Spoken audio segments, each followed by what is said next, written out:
ओम श्री गणेशाय नमः। बड़ों को प्रणाम और छोटों को प्यार। आज हम गणेश जी की कथाओं का श्रवण करेंगे। मन को शांत और कथाओं को धैर्य से सुने। कथाओं को पूरा सुनने से उसका पूर्ण फल मिलता है। चलिए शुरू करते हैं। एक बुढ़िया माई थी जो रोजाना मिट्टी के गणेश जी की पूजा करती थी। लेकिन वो मिट्टी के गणपति रोज बनाए और वो रोज गल जाएं। उसके घर के पास एक सेठ का मकान बन रहा था। वो वहां जाकर बोली, मेरे लिए पत्थर का गणेश बना दो। मिस्त्री बोले, जितने में हम तेरा पत्थर का गणेश गढ़ेंगे उतने में अपनी दीवार न चिनेंगे। बुढ़िया माई बोली, राम करे तुम्हारी दीवार टेढ़ी हो जाए। और सेठ जी की दीवार टेढ़ी हो गई। अब मिस्त्री जब भी दीवार चिने वो टेढ़ी हो जाए। इस तरह करते करते शाम हो गई। शाम को सेठ आए तो उन्होंने कहा, आज कुछ भी नहीं किया। तब वहां खड़े मिस्त्री कहने लगे, सेठ जी, एक बुढ़िया आई थी जो कह रही थी कि मेरा पत्थर का गणेश घड़ दो। हमने नहीं घड़ा तो उसने कहा कि भगवान करे तुम्हारी दीवार टेढ़ी हो जाए। तब से हमारी दीवार सीधी नहीं बन रही है। बनाते हैं और ढा देते हैं। सेठ ने बुढ़िया माई को बुलाया और बुढ़िया माई से कहा, हम तेरा सोने का गणेश गढ़ देंगे, आप बस हमारी दीवार सीधी कर दो। सेठ ने बुढ़िया को सोने का गणेश गढ़ा दिया और सेठ की दीवार सीधी हो गई। जैसे सेठ की दीवार सीधी की, वैसे विनायक जी सबकी करना। दूसरी कथा अनुसार एक बार गणेश जी ने पृथ्वी के मनुष्यों की परीक्षा लेने का विचार किया। वे अपना रूप बदलकर पृथ्वी पर भ्रमण करने लगे। उन्होंने एक बालक का रूप बना लिया। एक हाथ में चुटकी भर चावल और दूसरे हाथ में एक चम्मच दूध ले लिया और गली गली घूमने लगे और साथ ही साथ आवाज लगाते चल रहे थे, कोई मेरे लिए खीर बना दो, कोई मेरे लिए खीर बना दो। कोई भी उन पर ध्यान नहीं दे रहा था, बल्कि लोग उन पर हंस रहे थे। लगातार एक गांव के बाद दूसरे गांव इसी तरह चक्कर लगाते हुए पुकारते रहे, पर कोई खीर बनाने के लिए तैयार नहीं था। सुबह से शाम हो गई। गणेश जी लगातार घूमते रहे। एक बुढ़िया माई थी, शाम के वक्त अपनी झोपड़ी के बाहर बैठी थी। तभी गणेश जी वहां से पुकारते हुए निकले कि कोई मेरे लिए खीर बना दो। बुढ़िया कोमल हृदय वाली स्त्री थी। उसने कहा, बेटा, मैं तेरी खीर बना देती हूँ। गणेश जी ने कहा, माई, अपने घर में से दूध और चावल लेने के लिए बर्तन ले आओ। बुढ़िया एक कटोरी लेकर झोपड़ी से बाहर आई तो गणेश जी ने कहा, अपने घर का सबसे बड़ा बर्तन लेकर आओ। बुढ़िया को थोड़ी झुंझलाहट हुई, पर उसने कहा, चलो, बच्चे का मन रख लेती हूँ। और अंदर जाकर अपने घर का सबसे बड़ा पतीला लेकर बाहर आई। गणेश जी ने चम्मच से दूध पतीले में उड़ेलना शुरू किया। तब बुढ़िया माई के आश्चर्य की सीमा न रही जब उसने देखा दूध से पतीला भर गया है। एक के बाद एक बर्तन झोपड़ी से बाहर लाती गई और उसमें गणेश जी दूध भरते चले गए। इस तरह से घर के सारे बर्तन दूध से लबालब भर गए। गणेश जी ने बुढ़िया से कहा, मैं स्नान करके आता हूँ, तब तक तुम खीर बना लो, मैं वापस आकर खाऊंगा। बुढ़िया ने पूछा, मैं इतनी सारी खीर का क्या करूंगी? इस पर गणपति जी बोले, सारे गांव को दावत दे दो। बुढ़िया ने बड़े प्यार से मन लगाकर खीर बनाई। खीर की भीनी भीनी मीठी मीठी खुशबू चारों दिशाओं में फैल गई। खीर बनाने के बाद वह हर घर जाकर खीर खाने का न्योता देने लगी। लोग उस पर हंस रहे थे। बुढ़िया के घर में खाने को दाना नहीं है और यह सारे गांव को खीर खाने की दावत दे रही है। लोगों को कुतूहल हुआ और खीर की खुशबू से लोग खींचे चले आए। सारा गांव बुढ़िया के घर में इकट्ठा हो गया। जब बुढ़िया की बहू को दावत की बात पता चली, तब वह भी वहां सबसे पहले पहुंच गई। उसने खीर से भरे पतीले को जब देखा तो उसके मुंह में पानी आ गया। उसे बड़ी जोर से भूख लगी थी। उसने एक कटोरी खीर निकाली और दरवाजे के पीछे बैठकर खाने की तैयारी करने लगी। इसी बीच एक छींटा गिर गया और गणपति जी को भोग लग गया और वो प्रसन्न हो गए। अब पूरे गांव को खाने की दावत देकर बुढ़िया अपने घर आई तो उसने देखा बालक वापस आ गया था। बुढ़िया ने कहा, बेटा खीर तैयार है, भोग लगा लो। गणपति जी ने बोला, माँ भोग तो लगा चुका हूँ, मेरा पेट पूरी तरह से भर चुका है, मैं तृप्त हूँ। अब तू खा, अपने परिवार और गांव वालों को खिला।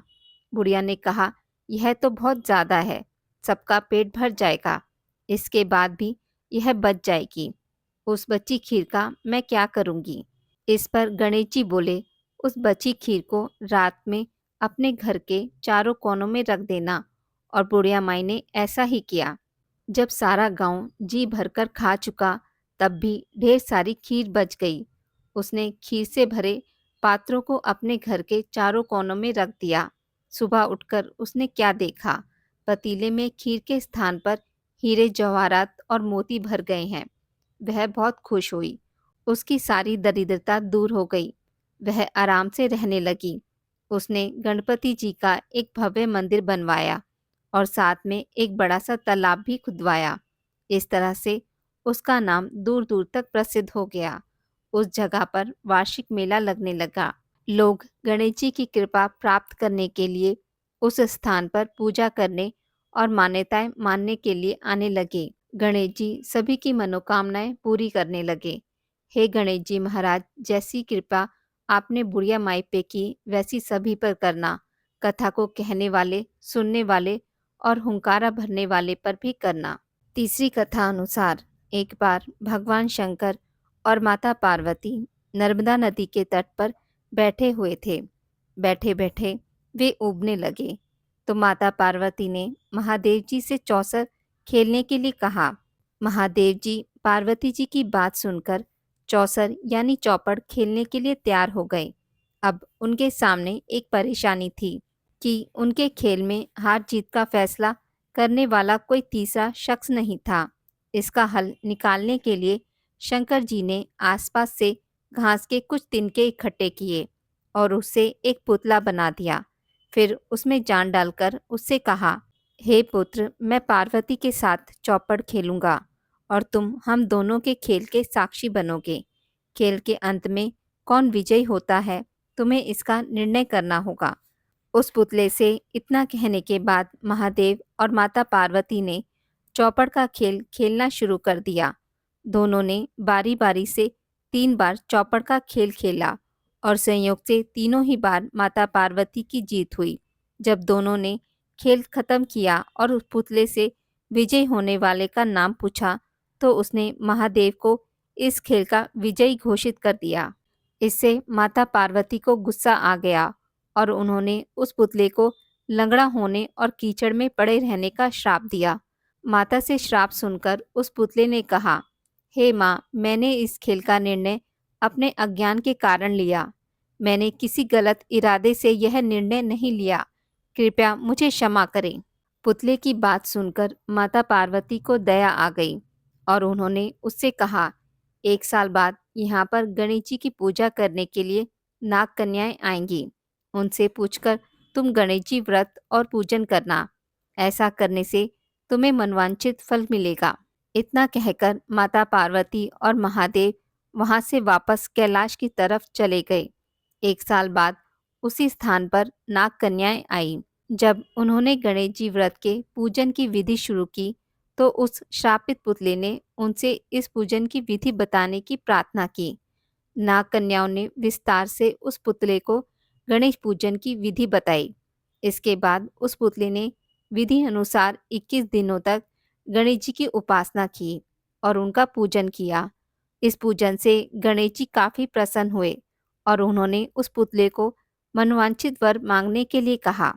पुतले ने कहा, हे प्रभु, आप मेरे पैरों में इतनी शक्ति दे दें कि मैं कैलाश पर्वत पर जाकर अपने माता पिता से मिल सकूं और उन्हें प्रसन्न कर सकूं। गणेश जी ने तथास्तु बोला और वहां से चले गए। इसके बाद पुतला रूपी वह बालक चलते हुए कैलाश पर्वत तक पहुंचा और वहां पर वह भगवान शिव से मिला। महादेव से उसने सारी बात बताई। बालक की बात सुनकर महादेव ने भी 21 दिनों तक गणेश व्रत करने की इच्छा जाहिर की। दरअसल चौपड़ के खेल वाले दिन माता पार्वती महादेव से भी नाराज होकर कैलाश छोड़कर वहां से चली गई थी। माता पार्वती को मनाने के लिए महादेव ने भी 21 दिनों तक गणेश व्रत किया। ऐसा करने से माता पार्वती 21वें दिन कैलाश पर्वत पर वापस आ गई और उनके मन में महादेव के लिए जो नाराजगी थी वह भी खत्म हो गई। माता पार्वती के वापस आने पर महादेव ने सारी बात उन्हें बताई। यह सुनकर माता पार्वती के मन में भी अपने बड़े पुत्र कार्तिकेय से मिलने की इच्छा उत्पन्न हुई। उन्होंने 21 दिनों तक गणेश व्रत करने का निर्णय लिया। उस पुतले रूपी बालक द्वारा बताई गई विधि के अनुसार माता पार्वती ने 21 दिनों तक गणेश जी का उपवास किया और विधि से पूजा अर्चना भी की। व्रत के 21वें दिन ही कार्तिकेय खुद ही अपनी माता पार्वती से मिलने के लिए कैलाश पर आ गए। आगे चलकर इस कथा और व्रत के बारे में कार्तिकेय जी ने विश्वामित्र जी को भी बताया। विश्वामित्र जी ने भी 21 दिनों तक यह व्रत रखकर गणेश जी की पूजा की। भगवान गणेश ने प्रसन्न होकर उन्हें ब्रह्म ऋषि होने का वरदान दे दिया। चौथी कथा अनुसार एक समय की बात है, विष्णु भगवान का विवाह लक्ष्मी जी के साथ निश्चित हो गया। विवाह की तैयारी होने लगी। सभी देवताओं को निमंत्रण भेजे गए, परंतु गणेश जी को निमंत्रण नहीं दिया। कारण जो भी रहा हो, अब भगवान विष्णु की बारात के जाने का समय आ गया। सभी देवता अपनी पत्नियों के साथ विवाह समारोह में आ गए। उन सब ने देखा कि गणेश जी कहीं भी दिखाई नहीं दे रहे हैं। तब वे आपस में चर्चा करने लगे कि क्या गणेश जी को नहीं न्योता है या स्वयं गणेश जी नहीं आए हैं। सभी को इस बात पर आश्चर्य होने लगा। तभी सभी ने विचार किया कि विष्णु भगवान से ही इसका कारण पूछा जाए। विष्णु भगवान से पूछने पर उन्होंने कहा कि हमने गणेश जी के पिता भोलेनाथ महादेव को न्योता भेजा है। यदि गणेश जी अपने पिता के साथ आना चाहते तो आ जाते। अलग से न्योता देने की कोई आवश्यकता भी नहीं थी। दूसरी बात यह है कि उनको 1.25 मन मूंग, 1.25 मन चावल, 1.25 मन घी और 1.25 मन लड्डू का भोजन दिन भर में चाहिए। यदि गणेश जी नहीं आएंगे तो कोई बात नहीं, दूसरे के घर जाकर इतना सारा खाना पीना अच्छा भी नहीं लगता। इतनी वार्ता कर ही रहे थे कि किसी ने सुझाव दिया कि यदि गणेश जी आ भी जाएं तो उनको द्वारपाल बनाकर बैठा देंगे कि आप घर का ध्यान रखना। आप तो चूहे पर बैठकर धीरे धीरे चलेंगे तो बारात से पीछे रह जाओगे। यह सुझाव भी सबको पसंद आया तो विष्णु भगवान ने भी अपनी सहमति दे दी। होना क्या था, इतने में गणेश जी वहां आ पहुंचे और उन्हें समझा बुझाकर घर की रखवाली करने बैठा दिया। बारात चल दी। तब नारद जी ने देखा कि गणेश जी तो दरवाजे के पास ही बैठे हुए हैं, तो वे गणेश जी के पास गए और रुकने का कारण पूछा। गणेश जी कहने लगे कि विष्णु भगवान ने मेरा बहुत अपमान किया है। नारद जी ने कहा कि आप अपनी मूषक सेना को आगे भेज दो, वह रास्ता खोद देंगी जिससे उनके वाहन धरती में धंस जाएंगे। तब आपको सम्मान पूर्वक बुलाना पड़ेगा। अब तो गणेश जी ने अपनी मूषक सेना आगे भेज दी और मूषक सेना ने जमीन पौली कर दी। जब बारात वहां से निकली तो रथों के पहिए धरती में धंस गए। लाख कोशिश करें परंतु पहिए नहीं निकले। सभी ने अपने अपने उपाय किए, परंतु पहिए तो नहीं निकले बल्कि जगह जगह से टूट गए। किसी की समझ में नहीं आ रहा था कि अब क्या किया जाए। तब तो नारद जी ने कहा कि आप लोगों ने गणेश जी का अपमान करके अच्छा नहीं किया। यदि उन्हें मनाकर लाया जाए तो आपका कार्य सिद्ध हो सकता है और यह संकट टल सकता है। शंकर भगवान ने अपने दूत नंदी को भेजा और वो गणेश जी को लेकर आए। गणेश जी का आदर सम्मान के साथ पूजन किया। तब कहीं रथ के पहिए निकले। अब रथ के पहिए निकल तो गए परंतु वे टूट फूट गए तो उन्हें सुधारे कौन। पास के खेत में खाती काम कर रहा था, उसे बुलाया गया। खाती अपना कार्य करने के पहले श्री गणेशाय नमः कहकर गणेश जी की वंदना मन ही मन में करने लगा। देखते ही देखते खाती ने सभी पहियों को ठीक कर दिया। तब खाती कहने लगा कि हे देवताओं, आपने सर्वप्रथम गणेश जी को नहीं मनाया होगा और ना ही उनका पूजन किया होगा, इसलिए तो आपके साथ यह संकट आया है। हम तो मूर्ख अज्ञानी हैं, फिर भी पहले गणेश जी को पूजते हैं, उनका ध्यान करते हैं। आप लोग तो देवतागण हैं, फिर भी आप गणेश जी को कैसे भूल गए? अब आप लोग भगवान श्री गणेश जी की जय बोलकर जाएं, तो आपके सब काम बन जाएंगे और कोई संकट भी नहीं आएगा।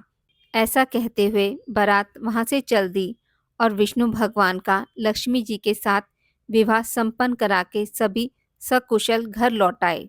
बोलिए श्री गणेश जी महाराज की जय। पांचवी कथा अनुसार एक समय की बात है। राजा हरिश्चंद्र के राज्य में एक कुम्हार था। वह मिट्टी के बर्तन बनाता, लेकिन वह कच्चे रह जाते थे। एक पुजारी की सलाह पर उसने इस समस्या को दूर करने के लिए एक छोटे बालक को मिट्टी के बर्तन के साथ आवे में डाल दिया। उस दिन संकष्टी चतुर्थी का दिन था। उस बच्चे की माँ अपने बेटे के लिए परेशान थी। उसने गणेश जी से बेटे की कुशलता की प्रार्थना की। दूसरे दिन जब कुम्हार ने सुबह उठकर देखा, तो आवे में उसके बर्तन तो पक गए थे, लेकिन बच्चे का बाल भी बांका नहीं हुआ था।